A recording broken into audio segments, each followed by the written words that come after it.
अस्सलाम वालेकुम। उम्मीद करता हूँ आप सब खैरियत से होंगे। कल एक वाक़या पेश आया, अडयाला जेल के सामने अलीमा ख़ान की प्रेस कॉन्फ्रेंस जैसे स्टार्ट हुई तो ये नाम नहाद एक टाउट साफ़ी तैयब बलोच है जिसने उनके ऊपर ताबड़तोड़ हमले कर दिए और ताबड़तोड़ कुछ क्वेश्चंस करना शुरू कर दिए कि आपने मेरे खिलाफ सोशल मीडिया पे एक मुहिम चलाई हुई है, जिस पर अलीमा ख़ान ने कहा ठीक है मैं इस चीज़ का जो जवाब है प्रेस कॉन्फ्रेंस के बाद दूंगी आपको, लेकिन वो बदतमीजी करता रहा, शर्म नहीं आती आप लोगों को, इस तरह की बातें करता रहा जिस पे नहीं बनजोता। जो वकील हैं और बड़े जवान हैं और बड़े काम हैं, कूल इंसान है, पढ़े लिखे इंसान है, उनसे भी रहा ना गया तो उन्होंने भी कहा कि इसको यहाँ से निकाले। तो वो एक जो प्री प्लान या स्क्रिप्ट के मुताबिक एक चीज़ें थी जो लिखी हुई थी और उसके मुताबिक उसने यानी कि वो आई इस इरादे से था कि मैं इनको तैश दिलाऊं, पीटीआई के जो वर्कर्स हैं वहाँ पर कोई वाकया हो और मुझे मारा जाए या मेरे साथ बदतमीजी की जाए ताकि मैं इनको गंदा कर सकूं।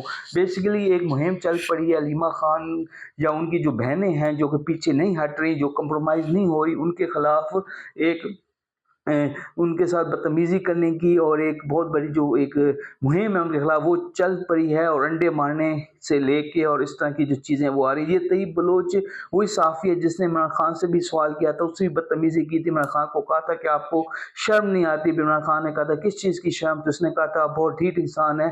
जाहिर बात है वो ढीठ इंसान है, वो क्योंकि चोर नहीं है, उसमें फ्लेक्सिबिलिटी नहीं है, क्योंकि वो ज़िद्दी इंसान है, वो चोर नहीं है, वो अपराइट इंसान है, तो आप लोगों को वो ढीठ लगता है।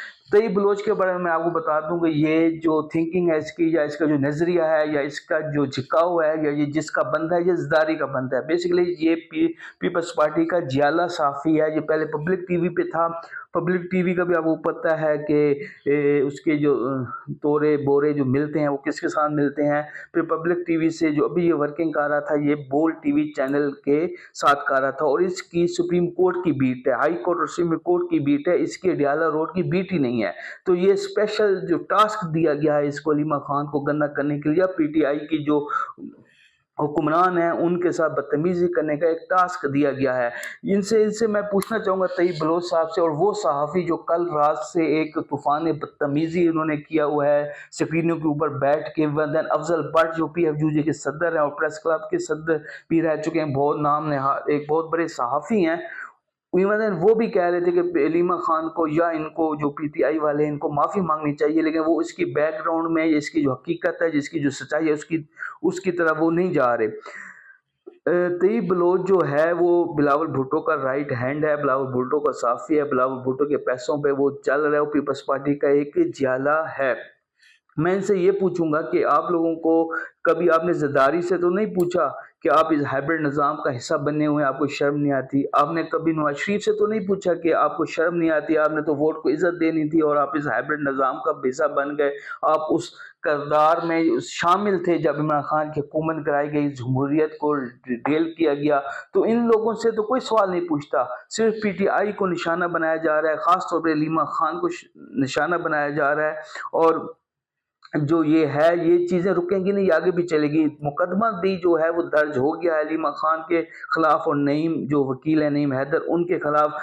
अंडा मारने वाला मुकदमा तो नहीं दर्ज हो सका, लेकिन जो कल वाला वाक़या उस पर उसको बुनियाद बनाकर जो एक मुकदमा है वो भी दर्ज कर लिया गया है। लेकिन मेरे ख्याल में जो ऐसे टाउट सहाफ़ी जो मैदान में उतार दिए गए हैं, जो गलीज़ ज़ुबान इस्तेमाल कर रहे हैं, ऐसे सहाफ़ियों से जो प्योर जर्नलिस्ट हैं, जो मिडल लाइन के जर्नलिस्ट हैं, जो राइट लेफ्ट के जर्नलिस्ट नहीं हैं, जो सिर्फ जर्नलिज्म को इबादत समझ के करते हैं, ऐसे जो सहाफ़ियों को इस तरह के जो बदतमीज़ सहाफ़ी हैं, तहज़ीब से आरी जो सहाफ़ी है, उनका बायकॉट करना चाहिए। और ऐसे लोगों को अफजल भट्ट को चाहिए कि ऐसे जो लोग हैं उनको अपनी सफ़ों से निकालें और उनकी निशानदेही करें। नहीं तो जो सहाफ़त पे थोड़ा बहुत एतबार रह गया है, मीडिया के ऊपर जो थोड़ा बहुत एक चीज़ रह गई है वो भी ख़त्म हो जाएगी। बहुत शुक्रिया।